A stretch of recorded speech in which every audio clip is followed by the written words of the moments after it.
अकोल्यातल्या एका जिल्हा परिषद शाळेच्या मास्तरांनी कमाल केली। 5 वाजेपर्यंत असणाऱ्या जिल्हा परिषद शाळेला इथला मास्तर थेट दुपारी 2 वाजताच टाळा ठोकायचा। विशेष म्हणजे गेल्या अनेक महिन्यांपासून हा प्रकार सुरू होता, म्हणून या झेडपी मास्तरासारखा दुसरा मास्तर कधीही होणे नाही असं म्हणायला हरकत नाही। ही आहे अकोला चौडखेड गावातील जिल्हा परिषद प्राथमिक शाळा।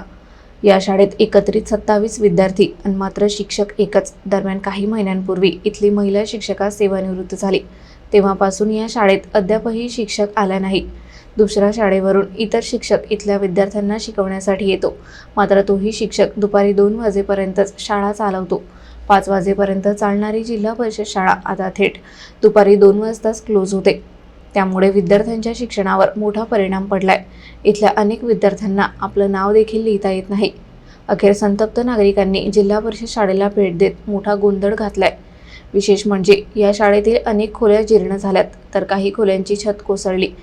त्यामुळे 1ली ते 4थी पर्यंतची वर्ग आता एकाच खोलीत भरवले जातात। त्यातही एकच शिक्षक सर्वांना शिक्षणाचे धडे देतो, तेही केवळ 2 तास पुरतेच।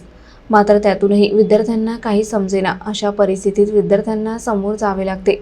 अनेकांना गणिताची पाढी येत नाहीत। शिक्षकांचे विद्यार्थ्यांवर दुर्लक्ष होत असल्याचा हा धक्कादायक प्रकार खुद्द पालकांनी समोर आणलाय। अचानक पालकांनी शाळेत दिलेल्या भेटीनंतर हा संपूर्ण गोंधळ आणि प्रकार उघडकीस आलाय। या शाळेची परिस्थिती अशी आहे सर की सकाळी 12ला येतात शिक्षक लोक आणि दुपारी 3:30 ते 4ला जातात।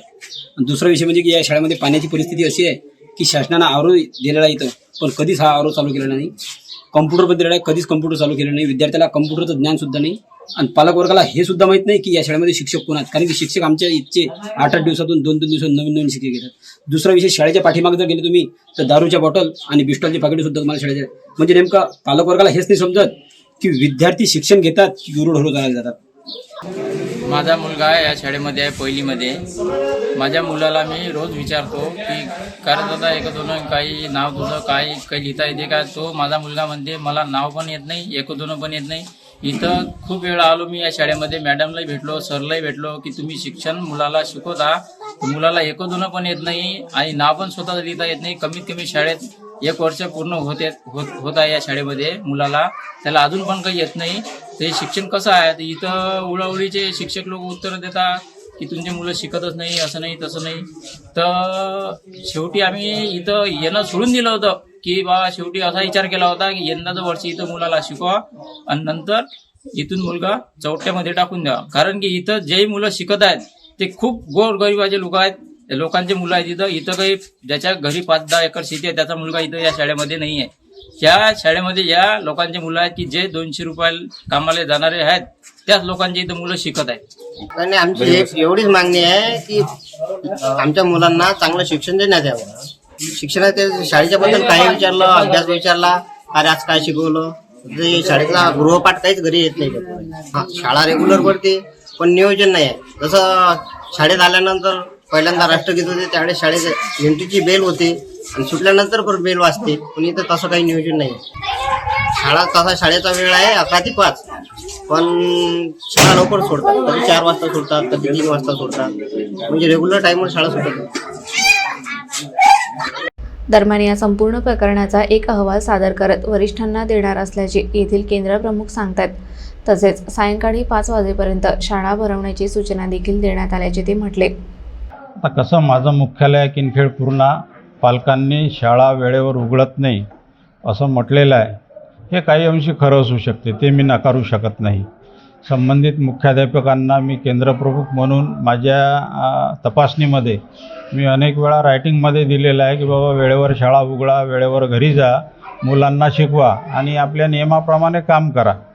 परंतु संबंधित शिक्षिका ह्या बालसंगोपन रजेवर 1 महिन्यासाठी गेल्यामुळे त्यांच्याऐवजी पर्यायी व्यवस्था म्हणून आम्ही दुसऱ्या शाळेतले शिक्षक पाठवतो। शाळा बंद राहू नये, मुलांचं शैक्षणिक नुकसान होऊ नये या बाबीकडे आम्ही कटाक्षानं पाहून पर्यायी व्यवस्था म्हणून दुसऱ्या शाळेचा शिक्षक पाठवतो। आणि इथं एक खरं आहे की पिंपरकर नावाचे शिक्षक हे गेल्या 6 महिन्यापासून निवृत्त झाले।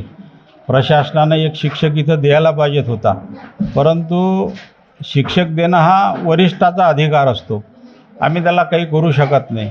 मी रात्री गटशिक्षणाधिकाऱ्यांना दूरध्वनीवरून याबाबत माहिती दिली की साहेब तिथं 26चा पट आहे, तिथं एक शिक्षक पाहिजे. म्हणजे पालकांनी मला काही तशा मतं व्यक्त केले. आता साहेबांनी सांगितलं की बा आता संच मान्यता झाली, 4-2 दिवसात आपण संच मान्यता झाली की तिथं शिक्षक देऊन टाकू, अशा प्रकारच्या त्यांनी मला सूचित केलेलं आहे. सद्यस्थितीत ग्रामीण भागातील जिल्हा परिषद शाळांतील विद्यार्थ्यांच्या शिक्षणाचा खेळखंडोबा झालेला पाहायला मिळत आहे. शाळेत मुलांना शिकवायला शासनाचा गलेगट्ट पगार घ्यायचा, पण विद्यार्थी अजूनही शिक्षणापासून वंचित दिसतात. आजही जिल्हा परिषद शाळा ओस पडत आहेत. जिल्हा परिषद शाळांमधील विद्यार्थ्यांची संख्या घटत आहे, अशी ओरड आपण नेहमीच ऐकतो. त्यामुळेच सध्याच्या पालकांचा कल कॉन्व्हेंट स्कूलकडे वाढला असावा असे म्हणता येईल.